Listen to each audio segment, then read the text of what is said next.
실형을 받습니다. 본인 인생에 실형이 찍히는 그런 과오가 한순간의 유혹에서 촉발이 된 거거든요. 한국에 와서 체포당해서 처벌받은 사람은 오히려 나을 수도 있어요. 캄보디아 현지에서 탈출조차 하지 못한 사람들은 지금 연락도 되지 않습니다. 국경 근처에 수많은 시신들이 발견이 된다고 해요. 결말은 종국은 나락입니다. 똑같은 범죄의 말단 조직원들을 잡는데 굉장한 노력을 들이는 데 반해서 상선을 잡는 데에는 그만큼 수사력을 투입하지 않는다라는 그런 느낌을 좀 받았어요. 혹시나 실적사기용 수사에 어떤 영향이 있는 게 아닌가? 뭐냐면 네, 안녕하세요. 사건 한 잔 채널을 운영하고 있는 법률사무소 빈센트의 남언호 변호사입니다. 네, 안녕하세요. 법률사무소 빈센트의 정경지 변호사라고 합니다. 반갑습니다. 반갑습니다. 네, 그래서 저희 법률사무소 빈센트가 드리고 싶은 이제 의견은 보이스피싱에 가담하지 마라. 혹시 지금 가담하고 계시더라도 지금 당장 지인을 통해서 신고해서 빠져나오셔라 잖아요. 그래서 최근에 이제 보도 자료도 뿌리셨던 걸로 알고 있는데 어쨌든 이게 말씀하셨던 게 범죄와의 전쟁인 것처럼 좀 국가적인 대응 이런 것도 필요하다라고 말씀을 주신 것 같아요. 그래서 그 부분들에 대해서 저희 구독자들에게 조금 구체적으로 좀 말씀을 해주신다면 어떤 내용들이 있을까요? 좀 나눠서 말씀을 한번 드려볼게요. 일단 국제공조 부분 서두에서도 잠깐 말씀을 이제 드리긴 했는데 굉장히 중요해요. 국제공조가 안 되면 결국에는 이거 보이스피싱 범죄 이거 결국에는 또 보여주기 수사밖에 되지 않아요. 결국에는 또 말 그대로 하부 조직원 몇 명만 구속시키고 처벌받게 하고 대서특필 해가지고 뭔가 이제 일망타진한 것처럼 그렇게 보도를 하겠지만 결국에는 그 국제공조를 통하지 않고서는 조직의 본체라고 할 수 있는 부분에 대해서는 전혀 처벌을 할 수 없기 때문에 얼마 전에 보면은 이제 대통령실에서도 자국민의 이제 생명권을 이렇게 위법하게 불법적으로 박탈되는 이 현황에 대해서 굉장히 강력하게 규탄을 했었고 대통령께서 이제 캄보디아 총리까지도 만나셨더라고요. 그때 이제 스캠 피해에 대해서 이제 많은 우리 국민들이 예민해하고 있다라는 메시지까지도 전달을 이제 한 만큼 이번 기회에는 반드시 제가 이제 보이스피싱 범죄와의 전쟁이라고 하는 이제 표현까지도 보도자료에 썼었는데요. 말 그대로 이거 범죄와의 전쟁이에요. 범죄와의 전쟁 아시죠? 알죠. 영화 말고. 그럼요. 그럼요. 우리 영화가 사실은 그 단어가 나온 게 노태우 정부 때 이제 폭력 조직들을 맞아요. 소탕하기 위해서 실제 나왔던 이제 범죄와의 전쟁이라는 단어를 사실 이제 그때 영화로 재밌게 풀어낸 영화가 이제 그 영화인 거고 그만큼 이 범죄 심각성이 크기 때문에 21세기에 이제 범죄와의 전쟁을 하나 꼽는다고 하면 저는 이 보이스피싱과의 전쟁 이것을 반드시 이번 기회에는 이런 이제 전쟁 선포를 통해서 국제적으로 아예 이제 뿔을 뽑아야 된다 이렇게 일단은 말씀을 드리고 싶고 국제 공조도 중요한데 국내 수사도 저는 중요하다고 생각을 하고 그리고 국내 수사에 대해서도 조금 드리고 싶은 의견이 있어요. 여기서 이제 그 국내 수사에 대해서 얘기를 하기 전에 우리가 이제 계속 얘기를 했던 게 문제점을 지적을 했던 게 아니 자꾸 하부 조직원들 콜센터 직원 현금 수거책 모집책 얘네들만 이렇게 잡을 게 아니라 이제 본체는 따로 있다. 그렇죠. 이렇게 때리면 네. 저를 잡아가라는 거죠. 그렇죠. 이 지시를 한 사람들 그리고 그 지시를 하기 위해서 그런 단지를 만들고 설비를 제공하고 자본을 댄 사람들 사실 이 사람들이 더 나쁜 사람들이거든요. 근데 그 범죄 조직의 본체에 대해서는 거의 사실 우리가 알고 있는 게 거의 전무하다시피 해요. 이번에 이슈가 이렇게 됐으니까 이야기가 나온 게 캄보디아의 이제 기업 이제 그룹의 총수인 천즈 회장 얘기가 이제 잠깐 나왔어요. 그래서 이 천즈 그룹이 알고 보니까 프린스라는 이제 회사 이제 그룹의 어떤 이제 모체였고 그 프린스 그룹이라고 하는 거는 일반적인 회사가 아니었죠. 온갖 이제 카지노 사업, 뭐 호텔 사업, 뭐 각종 이제 불법적인 이권이 개입된 회사들의 어떤 총체였던 거고 그 이제 총수 역할을 했던 게 이제 천즈라는 사람이었는데 보이스피싱 범죄 조직의 총수 역할을 한 사람이 주목을 받은 게 거의 이번이 유일한 것 같아요. 그럴 정도로 보이스피싱 범죄가 이렇게 만연해 있는데 그 본체에 대해서는 이번에야 주목을 받을 정도로 너무나 소홀했다. 이 얘기를 이제 저희가 이제 드리고 계속 지적을 했던 건데 결국 이제 이 얘기로부터 우리 국내 수사 얘기를 제가 또 하고 싶었던 이유가 이제 그런 거였어요. 뭐냐면 왜 자꾸 상선이 안 잡힐까? 굉장히 이거는 국가 재난 범죄다라고 해가지고 4대 약 범죄 이래서 법무부에서 막 발표하기도 했었어요. 마약 범죄부터 시작해서 보이스피싱, 뭐 투자리, 딩방 사기 뭐 등등 해가지고 4대 약 척결 뭐 이래가지고 굉장히 많은 이제 이제 프로모션도 진행을 하고 했는데 결국 그렇게 해봤자 우리가 알고 있는 거는 보이스피싱 범죄 조직의 수장에 대해서 잡혔다는 얘기 들어보신 적이 있을까요? 전혀 못 들어봤죠. 전혀 없거든요. 너무나 아이러니한 거예요. 그만큼 4대 악이라고 해놓고 그 4대 악에 대해서 결국에는 구속시키고 처벌시킨 사람들은 제일 말단 조직원들 뿐이에요. 저는 이게 굉장히 아이러니하다 생각을 했고 이건 좀 잘못됐다라는 생각까지도 사실 좀 들었던 거죠. 그래서 이제 이 얘기를 드리는 것은 당연히 말단 조직원 잡아야죠. 체포해야 되죠. 근데 거기서 그치는 게 아니고 이제는 그 본체, 상선, 총수 그리고 그 자본을 댄 자들 이쪽으로 수사가 실질적으로 들어가고 거기에서 수사 효과들을 얻어내야 된다라는 생각을 하지 않을 수가 없었고 이 부분을 좀 지적을 하고 싶었어요. 그죠. 그러니까 말단 조직원들을 잡는 게 문제가 아니라 말단 조직원들만 잡는 게 문제다라는 취지인 거잖아요. 자, 여기서 또 말씀해 주신 거에 덧붙여서 보완해서 설명을 좀 드리면 저는 좀 어떻게 보면 수사기관에 대한 문제 제기일 수도 있어요. 뭐냐면 보이스피싱의 범죄를 소탕을 하면서 사실상 잡은 사람들은 다 말단 조직원인데 일선의 수사에 입회를 해본 이제 변호사의 입장에서 보면 이상하게 우리가 수사에 들어가고 나서 범죄 조직에 대한 이제 정보들이 나오게 되잖아요. 그러면 그 범죄 정보를 가지고 지시한 자, 교사한 자 수사 방향이 그쪽으로 넘어가야 상선을 잡을 수가 있잖아요. 근데 이상하리 많지 똑같은 범죄 말단 조직원들을 잡는데 굉장한 노력을 들이는데 반해서 상선을 잡는 데에는 그만큼 수사력을 투입하지 않는다라는 저만의 착각일 수도 있겠습니다만 그런 느낌을 좀 받았어요.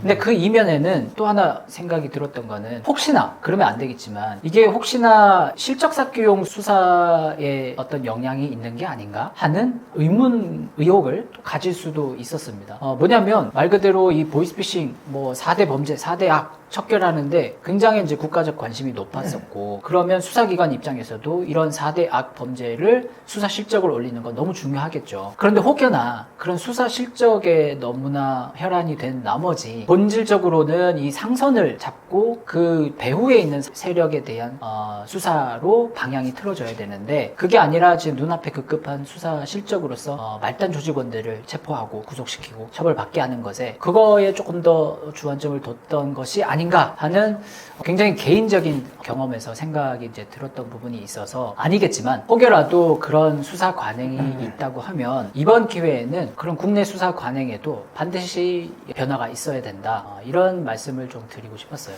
그죠. 저도 이제 마찬가지인데 물론 이제 우리 일선에 계시는 경찰관님들께서 수사관님들께서 많은 노력을 하시겠죠. 엄청난 노력을 하실 텐데 조사 입회를 가면서 저희는 그 조사 현장을 마주할 수밖에 없잖아요. 근데 상선에 대한 질문은 되게 짧아요. 그래서 그 위에 총책 누군지 알아? 모르겠죠. 말씀대로 모른다고 합니다. 그리고 끝이에요. 자금 어떻게 흘러가는지 알아? 모르는데요. 하면 끝이에요. 물론 모른다고 하는 사람들한테 수사관이 어떻게 더 정보를 캐낼 수는 없겠지만 모르겠어요. 저희가 어쨌든 보는 그 조사의 장면은 너 알아? 아니요, 몰라요. 에서 끝이 나니까 좀 많이 이제 아쉽고 답답했던 거죠. 나아가서 앞서도 말씀드렸지만 얼마 전에 저희 경찰 주도하에 저희 국제공조기구가 발족이 됐잖아요. 그러면 제가 또 드리지만 할 수 있었던 거거든요. 네. 결국에는 이제 그런 수사 이제 실무를 말씀을 해주셨는데 상선 얘기해서 상선이 누구냐? 그 중국인으로 알고 있는데요. 그럼 끝이에요. 현재 지금까지의 이제 수사 실무에서는 아니 중국 사람이라고 해서 중국인에 대한 범죄 혐의가 없는 거 아니잖아요. 중국인이라고 들었으면 중국에 대한 수사 공조를 통해서 체포를 해야 되는 문제인데 포기를 해버리는 정말 있어서는 안 되는 일들이 간혹 발생을 하다 보니까 이 부분은 정말 좀 심각하다. 이렇기 때문에 국제공조기구가 너무나 필요했던 거고 차제에는 국제공조기구가 이제 발족이 된 만큼 이 문제는 반드시 해결이 돼야 되겠죠. 당위성이 이제는 생겼습니다. 그래서 이 부분은 저희도 관심 깊게 지켜보도록 할 거고요. 네, 그럼 보이스피싱과의 전쟁을 말씀을 해주시면서 수사기관에 대한 어떤 그런 협력 그리고 범정부적인 그런 노력이 필요하다라는 말씀을 해주셨던 것 같고 또 다른 이제 국면에서는 어떠한 노력들이 필요할까요? 사실 이제 수사기관 얘기를 했으니까 법원 얘기도 짧게 할 수는 있을 것 같아요. 말 그대로 이제 법원에서도 보이스피싱 문제를 이제 심각한 이제 사회 악으로 인식을 하고 있기 있기 때문에 기본적으로는 보이스피싱 가담자에 대해서는 엄벌에 처하는 양형 기준을 이제는 조금 상향을 해야 된다 이렇게 생각을 하고요. 그리고 또 많은 경우에 있어서 개선은 많이 되기는 했습니다만은 보이스피싱 이제 범죄의 특성상 굉장히 시간적 여유가 많이는 없어요. 그러니까 무슨 말이냐고 하면 수사를 하면은 보이스피싱 범들의 경우에는 대부분 사실 이제 심각하니까 구속이 돼요. 구속이 되면 구속된 피고인에 대해서는 이제 재판을 이제 하는 기간이 법적으로 정해져 있어요. 구속 피의자. 물론 더 길게 해가지고 구속된 피의자가 석방된 이후에 재판을 계속 할 수도 있는 문제긴 한데 대부분의 경우에는 구속의 필요성이 인정이 됐기 때문에 구속된 이제 기한 내에 판결을 이제 내리게 되어 있거든요. 그러다 보니까 이제 법원 입장에서도 굉장히 이제 급한 마음은 있을 거예요. 시간적 여유가 없다 보니까. 그러면서 이제 파생된 어떤 작은 이제 문제랄까요? 일선의 이제 변호사로서 경험을 했던 문제점이라고 하면 어쨌든 그런 보이스피싱 척결이 굉장히 중요한 문제긴 한데 그래도 절차는 우리 좀 지키면서 적법 절차에 의해서 그리고 그 형사소송법에 이제 보장된 피고인의 권리들도 충분히 보장은 하면서 그렇게 하면서 엄벌에 처하는 판결이 나와야 사실 우리가 뭐 실제 말로 이제 뒤탈도 없고 그리고 이제 말 그대로 적법 절차를 지켜서 나온 이제 판결이기 때문에 승복을 할 수밖에 없는 그런 논리도 있을 것 같아요. 그래서 법원의 측면에서는 뭐 제가 뭐 딱히 뭐 지적을 하는 것은 아니지만 보이스피싱에 상응하는 엄벌을 처하기 위해서는 절차적인 정당성도 굉장히 강조를 해서 재판 진행을 했으면 더 좋지 않겠나 하는 제 개인적인 의견이 또 있었고요. 네, 너무 좋은 말씀이세요. 그리고 어쨌든 법원의 판결이 정당성을 가지려면 그 내용적인 정당성에 더해서 절차적인 정당성도 확보가 되어야 하는 거잖아요. 그런 측면에서 사실 구속기간 동안 판결을 해야 되는 법원의 입장도 알겠고 이게 보이스피싱이 이제 피고인들이 많다 보면 불러야 되는 증인들도 많으니까 법원이 사건을 좀 급하게 진행하고 싶은 마음도 다 이해는 돼요. 그러나 그 절차적인 흥결로 인해서 혹시나 누군가를 처벌하지 못하는 결과가 발생한다면 또는 그런 절차적인 흥결로 인해서 정말로 다른 잘못을 했는데 작은 잘못을 한 사람이 또 많이 처벌받는 일이 발생해서는 안 되잖아요. 그런 일들이 일어나지 않아야 저희 법원이 좀 더 판결에 이제 정당성을 가지는 거고 실체적 정당성, 절차적 정당성을 확보하면서 납득할 수 있는 판결문을 봐야 법원의 어떤 권위가 저는 생긴다고 저는 생각을 하거든요. 그런 측면에서 절차적 정당성을 말씀해 주신 부분은 너무 적절했다고 생각을 합니다. 네. 그래서 하여튼 그런 부분들은 앞으로 뭐 법원에서도 잘 이렇게 진행을 해주시리라 일단은 믿습니다. 또 하나 마지막으로 또 말씀을 드리고 싶은 국면은 우리 대한민국 일반 국민들한테 또 드리고 싶은 말이에요. 무슨 말이냐면 보이스피싱을 당하신 수많은 피해자분들이 계세요. 그리고 그 피해자분들을 만나서 이야기를 상담을 나눠보면 거의 대부분의 경우에 눈물 없이는 들을 수 없는 사연들이 너무나 많습니다. 맞아요. 서두에 제가 잠깐 언급을 드렸던 경제살인, 사회적 살인 이라고 말씀을 이제 드렸던 이유도 각각의 사연들이 너무나 기구하고요. 한 사람의 이 인생이 경제적 파탄으로 인해서 인간관계를 다 해치게 되고 가족관계가 해체가 되고 신용불량자의 삶으로 전락을 하게 되고 그로 인해서 본인의 나머지 인생도 처참하게 살아가는 그 이야기들을 듣다 보면 저절로 동정심과 어떤 그리고 안타까움 그리고 너무나 마음이 이제 찢어지는 그런 아픔도 함께 느낄 수가 있는데요. 그렇기 때문에 우리 피해자분들 뿐만 아니라 아직은 우리가 보이스피싱 범죄 피해를 당하지 않았다 하더라도 언제든 우리나라 대한민국 국민을 상대로 한 초국가적인 범죄 이런 조직들이 있는 한은 잠재적으로는 우리가 예비적으로 이런 범죄에 대해서는 항상 경각심을 가지고 있어야 되는 거거든요. 그런 측면에서 우리 국민들 모두가 보이스피싱이라고 하는 거는 이게 굉장히 큰 문제라는 거는 누구나 다 알 수 있는 정도의 그런 이제 범죄라는 거는 알게 됐는데 그렇게 알게 되는 것으로만 그치지 말고 우리 스스로가 조금 더 똑똑해질 필요가 있다라는 측면도 말씀을 드리고 싶어요. 조금 더 의심을 하고 그리고 남들에게는 주어지지 않는 나에게 갑자기 온 큰 행운 특히나 이런 부분들은 너무나 조심하셔야 될 것 같고요. 근거가 없는 어떤 일확천금의 기회 그리고 이제 그로 인한 어떤 욕심, 경제적인 욕심 이런 부분들은 보이스피싱 범들이 가장 노리는 부분이에요. 그래서 이런 부분들은 우리 스스로가 경각심을 가지고 조금 더 스마트하게 대처를 했으면 한다라고 하는 게 말씀을 드리고 싶었던 메시지인 거고요.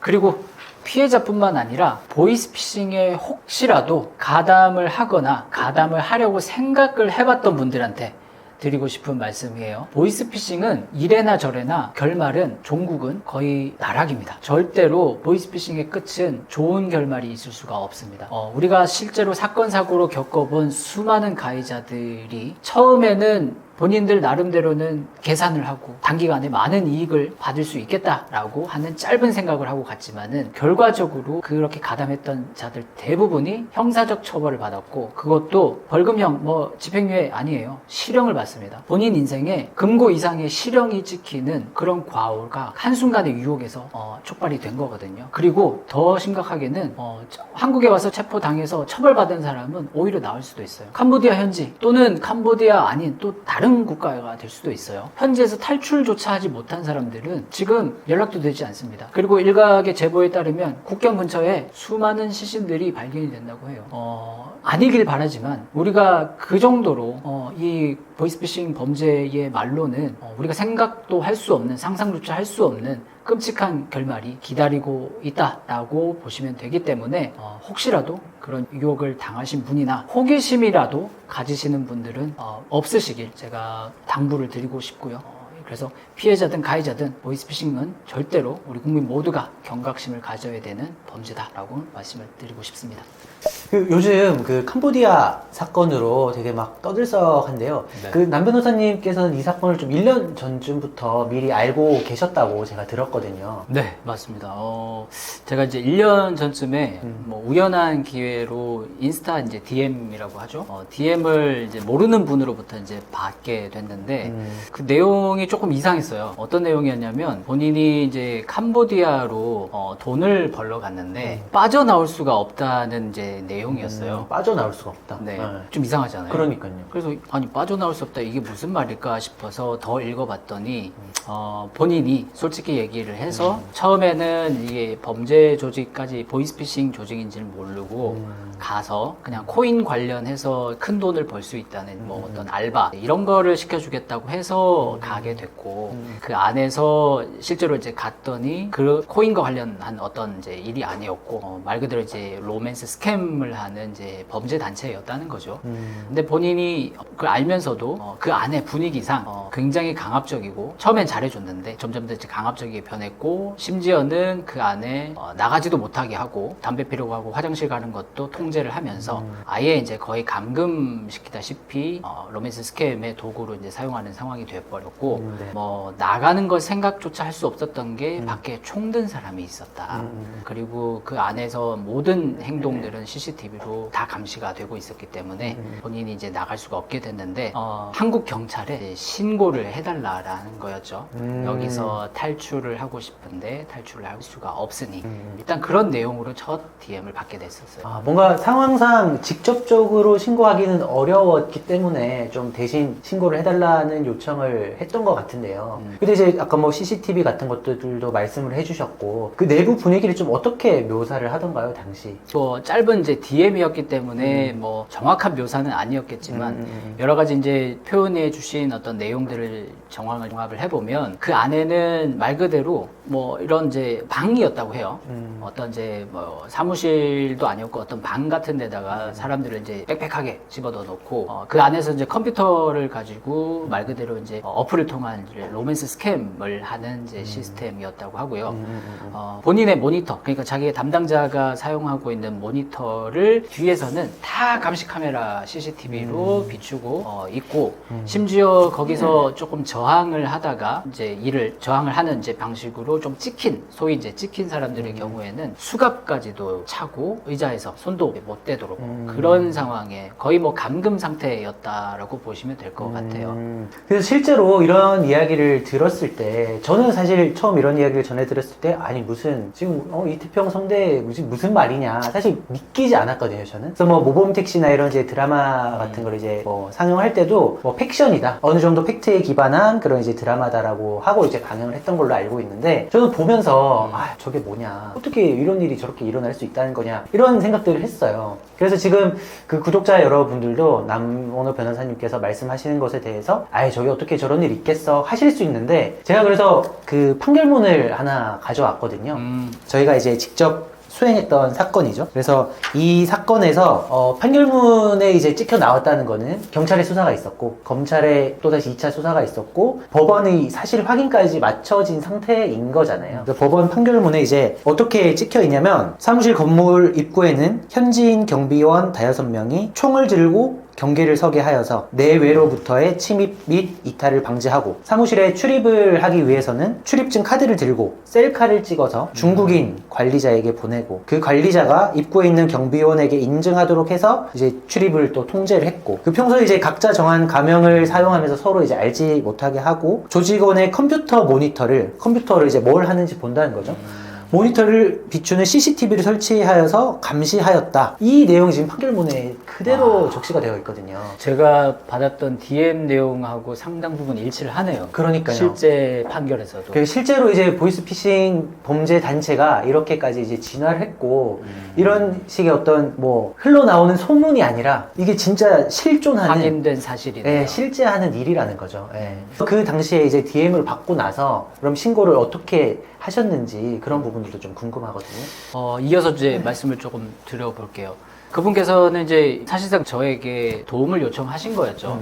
근데 이제 저는 이제 그때 그런 생각을 한 거죠. 아니, 왜 저한테 이 정말 이제 타국에 지금 계시는 분이 한국에 있는 변호사한테 연락을 줄 정도면, 아니, 나보다는 그 현지의 영사관을 통하거나 아니면 현지 경찰을 통해서 신고를 하면 훨씬 더 빠를 텐데 왜 그쪽에는 신고를 하지 않았습니까? 라고 제가 되물어본 거죠. 그랬더니 그분이 하는 말이, 변호사님은 잘 모르셔서 그런데 실제로 그 캄보디아 그 현지는 그 도시 자체는 범죄 도시이기 때문에 현지에 있는 수사기관을 통해서 신고를 한다거나 한국 영사관에 신고를 하는 경우에 그 경위가 어떻게 됐든 어찌됐든 색출을 당한다는 거예요. 무시무시한 얘기예요. 신고를 현지 경찰에게 했는데 뭘 신고자를 익명으로 보호하는 게 그러니까 기본이죠. 기본 중에 그러니까요. 기본이죠. 네. 수사의 어떤 민행성이라고 봤을 때. 그죠. 그런데 그게 적나라하게 이제 드러나는 그 어떤 그런 상황이었다는 거죠.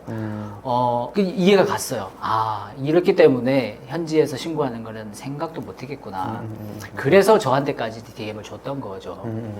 그래서 이게 이제 심각성을 제가 이제 그때서야 이제 조금 깨닫고, 이거는 보통 일이 아니겠구나. 그리고 그분이 했던 말들이 거짓말이라고 생각이 안 들었던 이유가, 보통 이제 우리가 어떤 이런 뭐 캄보디아 해외에서 연락을 받았을 때는 보이스피싱이라고 생각을 할 수도 있고, 오히려 그죠. 맞아요.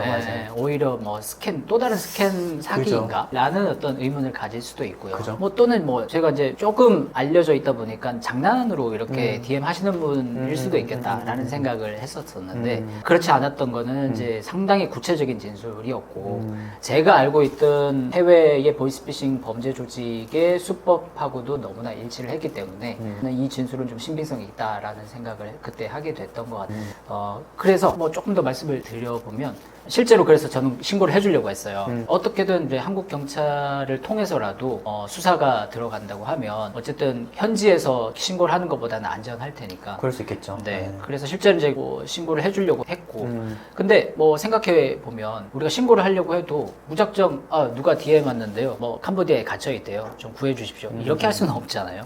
그러다 보니까 제가 최소한의 정보가 좀 필요했었고, 그래서 그분한테 얘기를 했어요. 당신의 이름, 그리고 출국했던 날짜, 그리고 지인이나 가족들의 연락처, 본인이 쓰던 핸드폰의 연락처, 최소한의 이 정도의 주민등록번호, 뭐 이 정도의 정보를 나한테 주면 내가 경찰하고 협조를 해서 신고를 해서 어떻게든 방법을 찾아보겠다라고 이제 말씀을 이제 드렸던 거죠.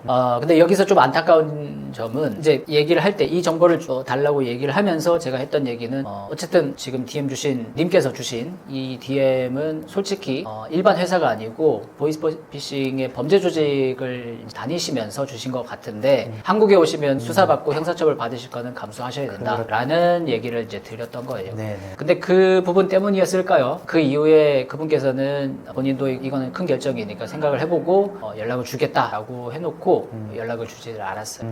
그럼 실제로 그 DM을 이제 보냈던 분이 한국으로 돌아와서 그 피싱에 가담했다는 이유로 처벌이 될 게 두려워서 연락을 하지 않은 건지, 아니면 뭐 DM을 했던 게 어떻게 이렇게 뭐 발각이 되어서 뭐 연락을 할 수 없게 되었던 상황인지 저희는 알 수 없으나, 어쨌든 그 제보자, 신고자 분으로부터는 더 이상 이제 연락을 받지 못했다라는 거네요. 그렇죠. 뭐 둘 중에 하나겠죠. 실제로 그렇게 여러 루트로 이렇게 연락을 돌려보다가 색출이 됐을 수도 있고요. 또는 뭐 본인이 기지를 발휘해서 탈출을 했을 수도 있겠죠. 근데 탈출해서 이제 한국에 와서 체포가 됐을 수도 있고요. 근데 어떤 결론인지는 모르겠으나 그 여러 가지 경우의 수가 공통적으로는 그렇게 좋지 못한 결과이지 않을까 하는 생각은 좀 들었어요. 네, 그렇다면 만약 뭐 어떠한 경위로든 보이스피싱 단체에 연루가 되어서 이게 이제 잡혀가게 되었던 상황이에요. 그리고 뭐 어느 정도 뭐 부득이하게 가담도 하게 되었다면 신고를 하기 위해서 좀 어떤 절차들을 밟아야 될까요? 실제로 감금이 되어 있는 상태에서는 아까 말씀드렸던 그 사례에서처럼 사실 본인이 도움을 요청하기가 현실적으로 쉽지는 않은 것 같아요. 그러니까. 생각을 해보면 상식적으로도 밖에 총 든 사람이 있고 내가 쓰는 컴퓨터 뒤에 CCTV가 그러니까. 온종일 나를 감시하고 있으면 그리고 뭐 어떤 사람은 수갑까지도 찼다고 하면 사실 24시간 밀착 감시를 당하고 있는 거거든요. 이런 상황에서는 감금을 당한 이제 당사자로서 밖의 기관에 도움을 요청하는 게 사실상 저는 안타깝지만 어렵다고 보여져요. 그래서 사실 이제 그분이 누군가의 이제 가족이거나 누군가의 지인일 텐데 사실 이제 밖에 계신 분들이 사실 뭐 실종 신고라고 하죠. 사실 이제 갑자기 이유 없이 사라진 상황에 대해서 밖에서 이런 좀 도움을 주어야 그나마 좀 실마리를 찾을 수 있지 않을까 그렇게 생각이 좀 돼요. 알겠습니다. 그리고 제가 앞서도 이제 말씀드렸지만 실제 피싱 범죄에 가담을 했던 사람이라면 한국으로 돌아오는 게 조금 부담스러울 수 있을 것 같다는 생각이 들어요. 왜냐하면 한국에서는 이제 처벌을 받을 테니까. 근데 그럼에도 불구하고 그 즉시 빠르게 신고를 하고 신변 보호를 요청을 해야 된다고 저는 생각을 하는데 이에 대해서 남은호 변호사님은 어떻게 생각하세요? 뭐 저도 동의합니다. 왜냐하면 뭐 우리가 이제 수사기관에 처벌이 두려워서 신고를 하지 않는다는 거는 그 굉장히 좀 짧은 생각인 것 같아요.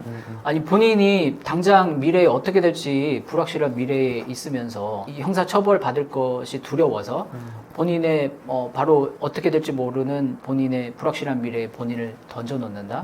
이거는 좀 앞뒤가 안 맞는 말이죠. 뭐 잘못한 거는 잘못했다고 하고 처벌받을 건 받아야죠. 근데 그것보다 더 중요한 거는 본인의 남아있는 인생이잖아요. 그쵸. 그런 조금 현명한 판단은 하시는 게 맞지 않을까 싶어요. 네, 그리고 저도 이제 생각을 해보면 그런 것 같아요. 어쨌든 피싱 단체에 이제 가담을 한 순간 처벌을 받게 되는 건 뭐 상수인 것 같은데 내가 거기서 일단 처벌을 피하고자 그 범죄 단체에 계속 가입되어 있으면 나의 이제 가담 정도는 점점점 커지는 거잖아요. 가담 정도가 커지면 처벌 수위는 점점 높아질 거고, 그럼 제가 지금이라도 당장 빠져나오지 않으면 저에 대한 처벌은 점점 더 무거워지거나, 아니면 제가 자력으로 탈출을 하다가 뭐 수갑을 차게 되거나, 아니면 걔들한테 적발을 당해서 총으로 사살당하는 결론일 텐데, 그럴 바에 한국에 있는 지인들에게 연락을 해서 도움을 구하고 그로부터 탈출하는 게 낫다 라고 저는 생각을 하거든요. 네. 아주 정리를 잘 해주셨습니다. 여러모로 보나 보이스피싱 범죄 조직에 남아있는 것보다는 어떤 수를 서서라도 도움을 요청을 하고 처벌을 받을 걸 감수하면서라도 나오는 게 무조건 좋을 것 같아요. 네, 그리고 수사기관에 가서도 할 말이 있잖아요. 내가 잡혀서 왔다가 아니라 나 스스로 범행에 대한 심각성을 깨닫고 이제 그만두고 싶어서 한국으로 돌아왔다라고 말을 할 수 있으니까 이게 어쨌든 처벌 단계에 있어서도 양형의 참작이 될 것 같은데요. 맞습니다. 그 자수감경이라고 하는 이제 법률 용어로 설명을 할 수 있을 것 같은데요.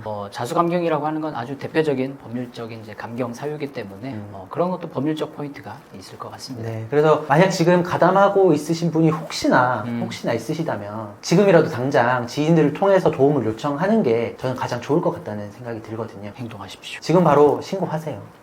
네, 그럼 저희가 보이스피싱 범죄의 대부분의 피해가 대한민국 국민들을 향해서 일어나고 있다라고 이제 저희가 이야기를 했었는데, 네. 그렇다면 저희 뭐 수사 당국이나 어떤 법원에서는 처벌이나 이런 것들을 어떻게 좀 하고 있는지 그런 이야기를 좀 해볼 수 있을 것 같아요. 이 얘기도 한번 먼저 해드리고 싶어요. 우리 그것이 알고 싶다라고 해서 아마 많은 분들이 이제 보셨을 텐데 캄보디아 편을 방영을 한 적이 있었어요. 그때 이제 정확하게 작년에도 방영을 했었고 올해 초에도 방영을 했었는데 있었는데 작년부터 이런 이야기가 있었군요. 네, 이미 이제 뭐 이런 신호들은 사실 있었던 거죠. 네, 네. 그러다 보니까 현지에서도 많은 이제 제보들이 있었고 SBS 그알 팀도 당연히 이제 이 부분의 뭐 심각성을 인지를 했기 때문에 현지에 이제 취재차 이제 갔었던 거고 제가 그 당시에 이제 캄보디아의 보이스피싱 사건을 맡고 있었기 때문에 그 방송을 사실 되게 관심 있게 지켜봤어요.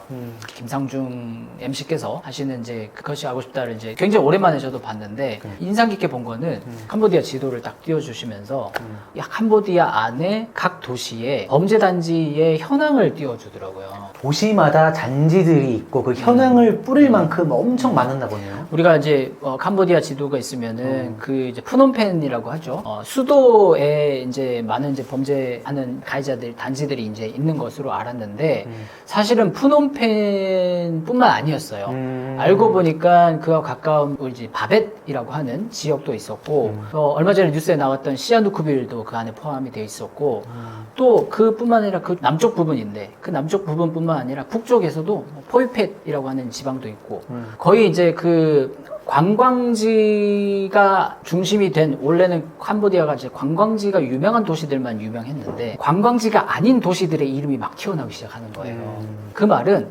사람이 없고 한적하고 그리고 이제 어떤 이제 정부 당국의 손길이 미치지 않는 도시가 말 그대로 그 안에 범죄 도시가 형성이 됐던 것이었던 거죠.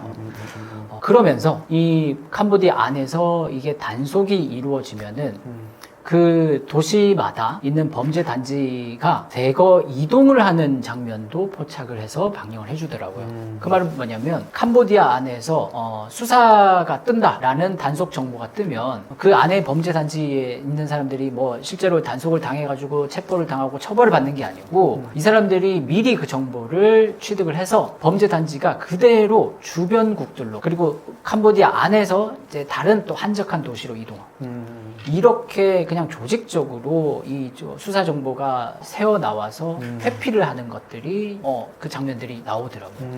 그 말을 제가 드리는 말씀은 뭐냐면 실제로는 그 캄보디아 안에서는 수사가 거의 효과가 없습니다.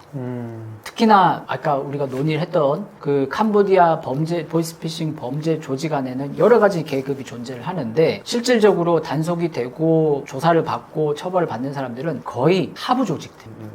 해봐야 관리책 정도.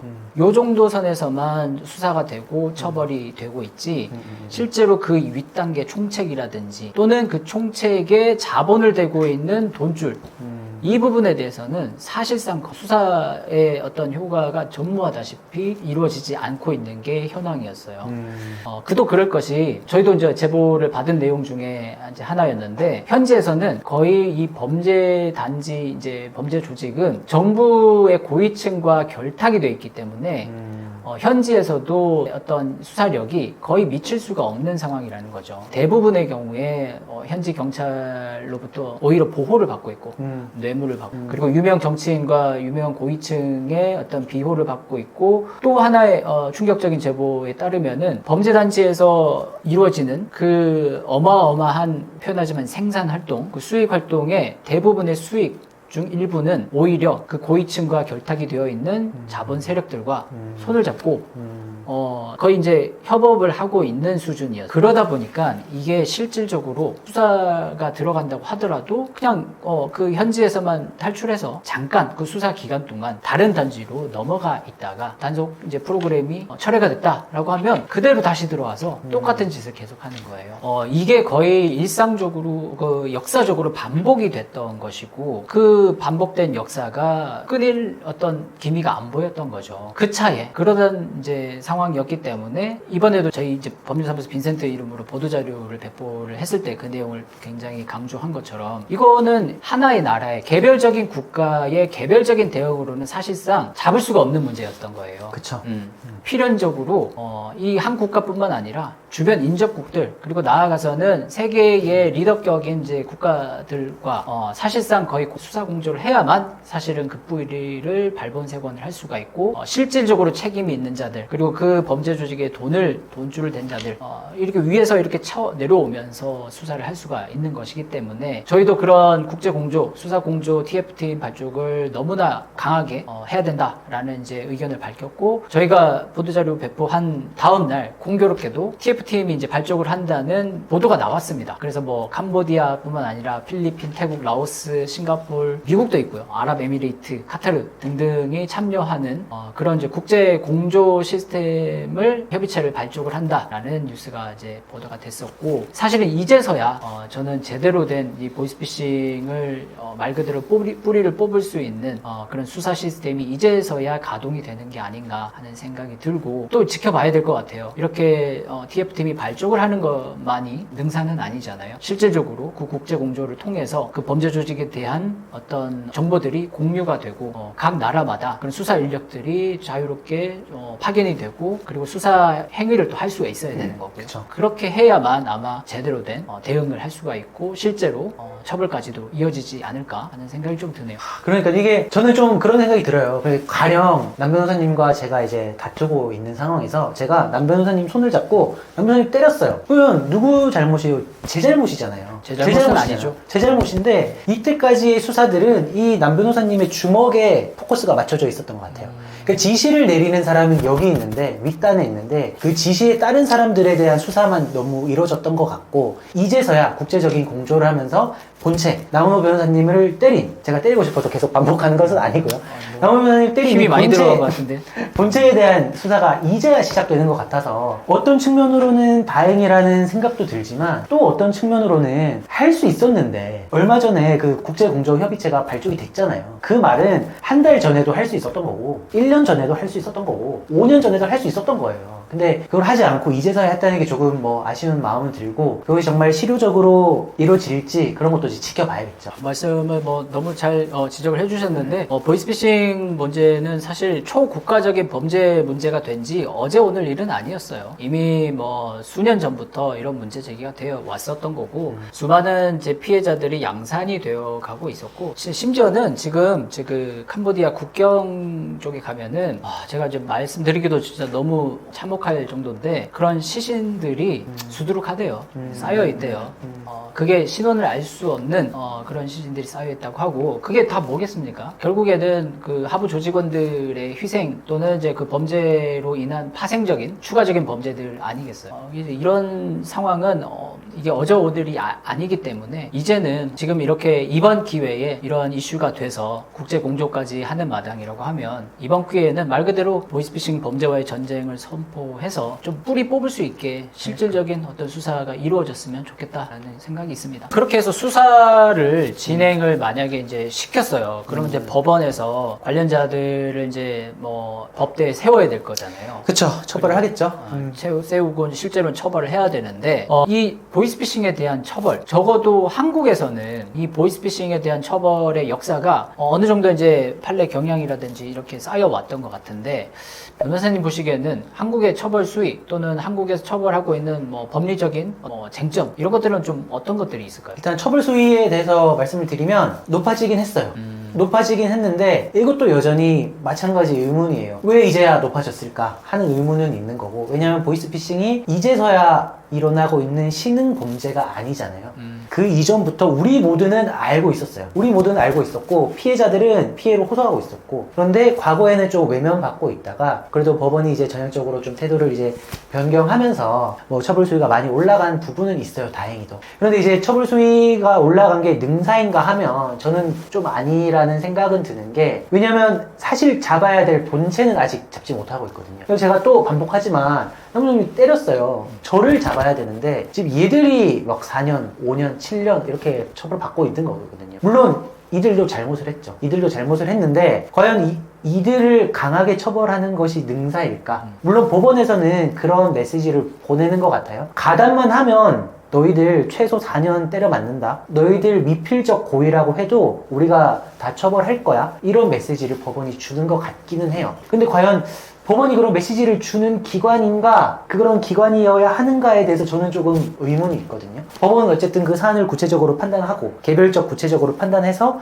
피고인의 잘못에 대해서 일일이 평가를 하면 되는 일인데, 지금의 법원을 보면 가담만 하면 일단 4년 출발이잖아요. 그 가담 경위가 어떻게 됐든 거기서 내가 어떻게 빠져나왔든 이런 것들은 사실 잘 보려고 하지 않고 일단 4년 출발이에요. 그렇잖아요, 요즘 취지가. 그리고 뭔가 저희가 이제 변호를 할 때도 괘씸죄라는 부분을 사실 또 신경 쓰지 않을 수 없단 말이죠. 물론 저희가 보이스피싱 잘못됐고 거기 가담한 사람들을 원색적으로 변호하자는 건 아니에요. 하지만 저희 변호사들은 그런 사명감이 있잖아요. 예를 들어서 88점짜리 범죄를 저질렀어. 그럼 그 사람은 88점으로 처벌받는 거예요. 저희는 그 사명감을 가지고 있잖아요. 88점짜리 범죄를 저지른 사람이 86점으로 처벌받게 하자가 아니라 적어도 88만큼만 받게 하자. 88의 범죄를 했는데 왜 89로 처벌하냐 라는 관점이잖아요. 그래서 보이스피싱 같은 경우에도 물론 그 말단에 있는 뭐 조직책, 연락책, 모집책 다 잘못했죠. 다 처벌받아야 되죠. 저 그 사람들이 했던 행동을 너무 화가 나는데, 그 뭐 수백 명, 수천 명의 어떤 가해자들 중에 한 명, 두 명 정도는 정말로 아무것도 모른 채 끌려가서 친구들이 그런 수법 하잖아요. 야, 여행비 비행기 값 내가 내어줄게. 그 와서 놀자. 그리고 데려가는 거잖아요. 근데 막상 갔는데 나의 뒤에서 누가 총을 들고 서 있어. 그러면 남은 변호사님 범죄 안 할 거예요? 자신 있게 말할 수 있으세요? 총 맞겠습니다. 저는 법정에서 그 이야기를 했거든요. 판사님한테 저는 법정에서, 판사님, 저만 해도 뒤에서 누가 총을 들고 모니터를 감시를 하면 저 같아도 채팅할 것 같다. 근데 과연 그게 그렇게 강하게 처벌받을 일이냐, 저는 한번 말을 해보고 싶긴 해요. 물론 이게 방패가 돼서는 안 되겠지만 정말로 아무것도 모르고 왔던 그 사람만큼은 뭐 지켜줘야 되지 않나 하는 생각이 있는 거죠.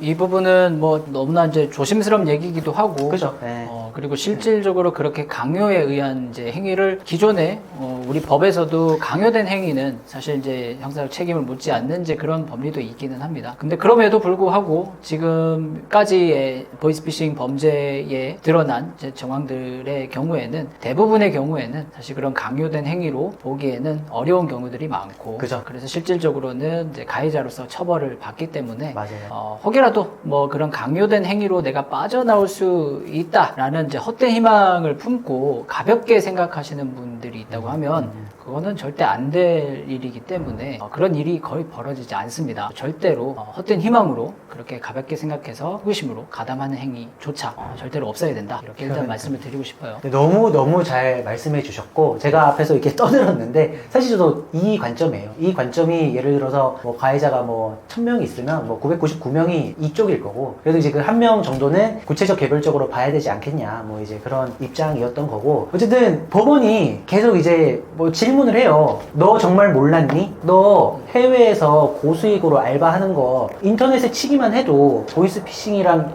연결되어 있는 게 너무 쉽게 나오는데 너 정말 몰랐니? 라고 이제 법원이 물어보는 거잖아요.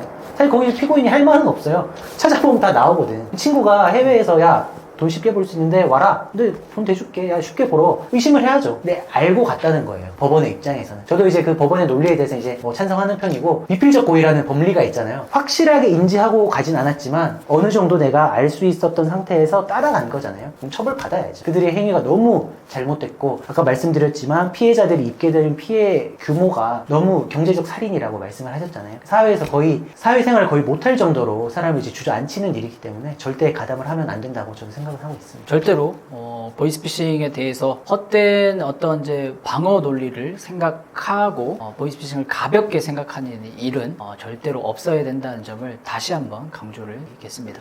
우리가 이제 보이스피싱이라고 하는 이제 범죄가 사실 어제 오늘 일은 아니잖아요. 그렇죠. 예전부터 굉장히 많이 이제 뭐 이슈가 되었었고, 다들 뭐 개그 콘서트나 이런 이제 예능 프로들 보시면 아주 오래전부터 이제 조선제옥들 흉내를 내면서 뭐 수사기관입니다, 지금 잡혀가야 됩니다, 막 이렇게 희화를 했던 게 굉장히 오래전부터잖아요. 뭐 대표적인 연예인이 그 이수지 씨가 그러네, 이제 네. 흉내 냈던, 그러니까요. 그게 굉장히 예전부터 그게 이제 문제가 되어 있었는데 이게 좀 사회적으로 큰 파장이 일어난 거는 이제 와서야 좀 이게 일어나고 있는 것 같아요. 그러면 아까 말씀해 주셨던 것처럼 예전에도 이제 보이스피싱이 있긴 있었다는 그죠, 거잖아요. 그죠. 그럼 좀 궁금한 게 뭐 보이스피싱도 그럼 진화를 하고 있다. 뭐 이렇게 표현을 할 수도 있는 건가요? 아, 그럼요. 엄청나게 진화를 했고, 큰 줄기로 보면 방법론적으로 되게 구체적이고 디테일해졌다고 할까요? 그런 이제 그런 진화를 했고, 규모적으로도 진화를 한 것 같아요. 그래서 방법론적인 진화에 대해서 먼저 말씀을 드리면, 좀 나이대별로 공략하는 포인트들이 달라진 것 같아요.